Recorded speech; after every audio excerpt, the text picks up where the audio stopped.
ಬಿಡದಿಯ township ಬಡಿದಾಟ ದಿನದಿಂದ ದಿನಕ್ಕೆ ಜೋರಾಗ್ತಾ ಇದೆ. ಕೆಲವರು 1 ಇಂಚು ಭೂಮಿ ಕೊಡೋದಿಲ್ಲ ಅಂತ ಹಟ್ಟಕ್ಕೆ ಬಿದ್ರೆ, ಇನ್ನು ಕೆಲವರು ಸರ್ಕಾರದ ನಿರ್ಧಾರಕ್ಕೆ ನಮ್ಮ ಸಮ್ಮತಿ ಇದೆ ಅಂತ ಹೇಳ್ತಾ ಇದ್ದಾರೆ. ಇದರ ಮಧ್ಯೆ ರಾಜಕೀಯ ಕದನವೂ ಜೋರಾಗಿದೆ.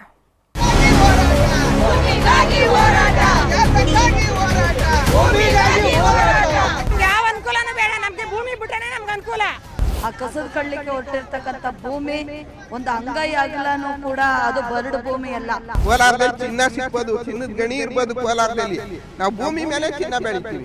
ಅವನು 10 ಕೋಟಿ ಕೊಟ್ಟು ನಾವು ಕೊಡಲ್ಲ ಜಮೀನು. ಮಕ್ಕಳದ ಭವಿಷ್ಯ ಅಲ್ಲ, ಸರ್ವನಾಶ ಮಾಡಕ್ಕೆ ಈ ಯೋಜನೆ ಮಾಡ್ತಾ ಇರೋದು. ಈಗ ಒಳ್ಳೆ ಡಿ ಕೆ ಶಿವಕುಮಾರ್ ಒಳ್ಳೆ ಇದು ಮಾಡೋರಲ್ಲ, ಅದಕ್ಕೆ ನಮ್ಮ ಬೆಂಬಲ ಇದೆ. ನಾವು ಜಮೀನು ಕೊಡ್ತಾ ಇದ್ದೀವಿ ಡಿ ಕೆ ಶಿವಕುಮಾರ್ಗೆ. ಮೇಡ್ ಭೂಮಿ ನೀರಿಲ್ಲ, ಅದಕ್ಕೆ ಬೆಳೆಯೋಕ್ಕಾಗಲ್ಲ, ಪಾಳು ಬಿದ್ದದೆ. ನೀರು ಸರಿ ಇಲ್ಲ, ಅದ್ರ ದೇಶದಿಂದ ಬಿರ್ನ ಅಕ್ವೈರ್ ಆಗ್ಬಿಡ್ಲಿ ಅಂತ ನಾವು ತೀರ್ಮಾನ ಮಾಡಿದ್ವಿ.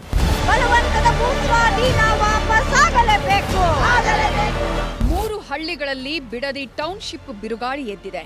ಮಾಯಾನಗರಿ ಮಾಡ್ತೀವಿ ಅಂತ ಹೊರಟಿರೋ ಸರ್ಕಾರದ ವಿರುದ್ಧ ಅನ್ನದಾತರು ರೊಚ್ಚಿಗೆದ್ದಿದ್ದಾರೆ. ಜೀವ ಬಿಟ್ರೂ ಜಾಗ ಬಿಡಲ್ಲ ಅಂತ ಪ್ರತಿಭಟನೆಗಿಳಿದಿದ್ದಾರೆ. ಹೀಗಾಗಿಯೇ ದಶ ದಿಕ್ಕಲ್ಲೂ ಆಕ್ರೋಶದ ಕೂಗು ಕೇಳೋದಿಕ್ಕೆ ಶುರುವಾಗಿದೆ. ಇದರ ಮಧ್ಯೆ ರಾಜಕೀಯ ದಂಗಲ್ ಸಹ ಜೋರಾಗ್ತಿದ್ದು, ಕೆಲವು ಕಡೆ ಸರ್ಕಾರದ ನಿರ್ಧಾರಕ್ಕೆ ಜೈ ಅಂತಿದ್ದಾರೆ. ನಮ್ಮ ಭೂಮಿ ನಮ್ಮ ಹಕ್ಕು ಹೋರಾಟ ಶುರು.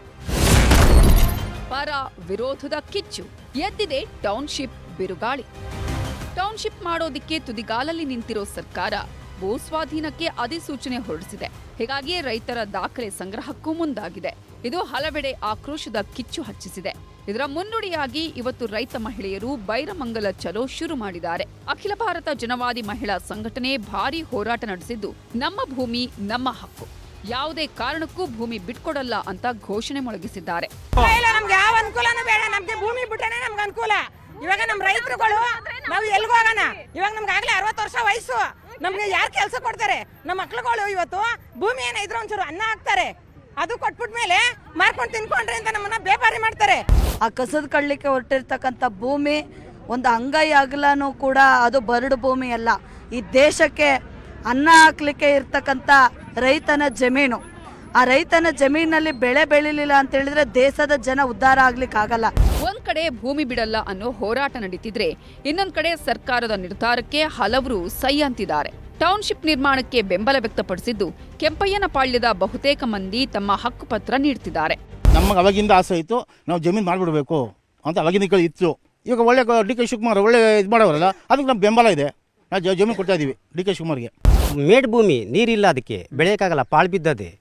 ಅದ್ರ ದೆಸೆಯಿಂದ ಡಿ ಕೆ ಸಾಹೇಬರು ತಗೋತಾವ್ರೆ. ನಮಗೆ ಬೇಗ ನಮಗೆ ಹಣ ಪಾವತಿ ಮಾಡಲಿ.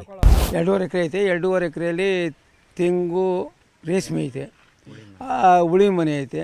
ಅದರಲ್ಲಿ 3 ಬೆಳೆಗೆ 1 ಬೆಳೆ ಆಗೋದೇ ಕಷ್ಟ. ನೀರು ಸರಿ ಇಲ್ಲ, ಅದ್ರ ದೇಶದಿಂದ ಬಿರ್ನ ಅಕ್ವೈರ್ ಆಗ್ಬಿಡ್ಲಿ ಅಂತ ನಾವು ತೀರ್ಮಾನ ಮಾಡಿದ್ವಿ. ಕಷ್ಟದ ಜೀವನ, ಭೂಮಿ ಕೊಡ್ತೇವೆ, ನಮ್ಗೆಲ್ಲ ವಯಸ್ಸಾಗ್ತಿದೆ, ಹೀಗಾಗಿ ಕೃಷಿ ಮಾಡಲು ಆಗಲ್ಲ. ಜೊತೆಗೆ ಕೃಷಿಗೆ ಬೇಕಾದಷ್ಟು ನೀರು ಸಿಗ್ತಿಲ್ಲ. ಲಕ್ಷಾಂತರ ರೂಪಾಯಿ ಖರ್ಚು ಮಾಡಿದ್ರೂ ನಷ್ಟ ಆಗ್ತಿದೆ. ಜೊತೆಗೆ ಕೂಲಿ ಆಳು ಸಿಗಲ್ಲ. ಕೂಲಿ ಕೊಡೋದು ಸಹ ನಮ್ಗೆ ದುಬಾರಿಯಾಗಿದ್ದು, ಮಕ್ಕಳ ಮದುವೆ ಹಾಗೂ ಭವಿಷ್ಯಕ್ಕೆ ದುಡ್ಡು ಬೇಕೇ ಬೇಕು. ಲಕ್ಷ ಕೊಡೋ ಭೂಮಿಗೆ ಕೋಟಿ ಕೊಡ್ತಿದ್ದಾರೆ. ಇಲ್ಲೇ ಇದ್ರೆ ಕಲುಷಿತ ನೀರನ್ನೇ ಬಳಸಿ ಕೃಷಿ ಮಾಡಬೇಕಿದೆ. ಈ ಹಿಂದೆ ಕುಮಾರಸ್ವಾಮಿ ರೆಡ್ ಝೋನ್ ಮಾಡಿದ್ಯಾಕೆ ಅಂತ ಕೆಂಪಯ್ಯನ ಪಾಳ್ಯದ ಜನ ಪ್ರಶ್ನೆ ಮಾಡ್ತಿದ್ದಾರೆ.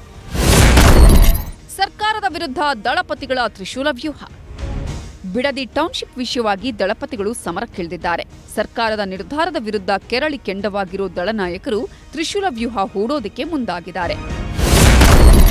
ಟೌನ್ಶಿಪ್ ವಿಷಯವಾಗಿ ಜೆಡಿಎಸ್ ನಾಯಕ ಮಾಜಿ ಪ್ರಧಾನಿ ದೇವೇಗೌಡರು ಕಾನೂನು ಹೋರಾಟಕ್ಕೆ ಪ್ಲಾನ್ ಮಾಡಿದ್ದಾರೆ. ಇನ್ನು ಎಚ್ ಡಿ ಕುಮಾರಸ್ವಾಮಿ ಕೇಂದ್ರದಿಂದ ಒತ್ತಡ ಹೇರಲು ಪ್ರಯತ್ನ ಮಾಡುತ್ತಿದ್ದು, ನಿಖಿಲ್ ಕುಮಾರಸ್ವಾಮಿ ಜನಾಂದೋಲನ ಶುರು ಮಾಡಿದ್ದಾರೆ.